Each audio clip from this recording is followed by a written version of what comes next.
વડાપ્રધાન માનનીય નરેન્દ્ર મોદી સાહેબનો આજે જન્મદિવસ છે, તો એ નિમિત્તે ગુજરાત રાજ્યની તમામ આશા વર્કર બહેનો, ફેસિલિટેટર બહેનો અને આંગણવાડીની બહેનો તરફથી અમે ખૂબ ખૂબ શુભેચ્છાઓ પાઠવીએ છીએ.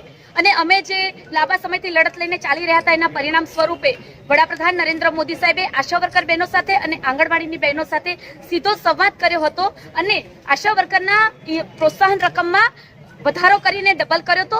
તો 1 ઓક્ટોબરથી જ નરેન્દ્ર મોદી સાહેબનો આજે જન્મદિવસ છે, તો ગુજરાત રાજ્ય સરકાર એની भेंट निमित्त इस बार चुनाव आंगनबाड़ी सहायिका, मिनी सहायिका और आशा को लेकर लगभग महत्वपूर्ण खबर निकल के आई है। जानेंगे क्या है, पूरी 2-3 डिटेल्स घंटे में निकाल चर्चा लीजिए करेंगे। सोने के आप लिए, फिर बाकी सब अंत काम तक बने रहिए, करेंगे। क्योंकि बहन को और पता है आपने कि ये सभी लोग धरना करके प्रदर्शन कर दिखाया। रही हैं। क्या है सारा दिन रात कुछ हमने काम एक-एक किया करके है बात इस करें, नतीजे क्यों धरना के प्रदर्शन लिए। किया जा रहा है। सबसे सारा बड़ा आप लोग पीछे धन्यवाद देख सकते हैं, रायबरेली की साफ-साफ जनता झरने में को। दिखाया जा रहा है। मेरे 1 ઓક્ટોબરથી જ પગાર વધારોનો અમલ કરે એ માટે અમે આજે કલેક્ટર કચેરી આવેદનપત્ર આપવા માટે આવ્યા છે.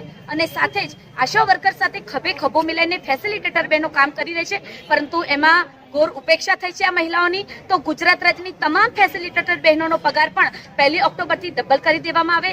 અને સાથે જ અમે જે માંગણીઓ લઈને ચાલ્યા છે એ પૈકીની 4 લાખ રૂપિયાની જીવન વીમા સુરક્ષાની માંગણી અમારી પૂરી થઈ છે, પરંતુ અન્ય માંગણીઓ અમારી યથાવત રહેશે. આ તમામ બહેનોને લઘુત્તમ વેતન 7મા પગાર પંચ પ્રમાણે મળે, તેમજ આ બહેનોને એક કાયમી મહેકમ ઊભું કરી અને એમની ભરતી થાય અને 180 દિવસની પગાર સહિતની પ્રસૂતિની રજાઓ મળે, એ અમારી માંગણીઓ આવનારના સમયમાં યથાવત રહેશે. धरना हो रहा है, वो सभी आंगनबाड़ी कार्यकर्ताएं ही वहां पे उपस्थित थी। तो आई होप आप सभी बहनों को तो समझ में आ ही चुका होगा क्या था सारा कुछ मैटर। तब तक के लिए हम लोग विदा लेते हैं, और अगर आप लोग अभी तक कमेंट बॉक्स में कमेंट करके नहीं बताया किस राज्य से है, ताकि उस राज्य की भी न्यूज ऐसे ही आप लोगों को प्रोवाइड कराते, तब तक के लिए विदा लेते हैं। जय हिंद।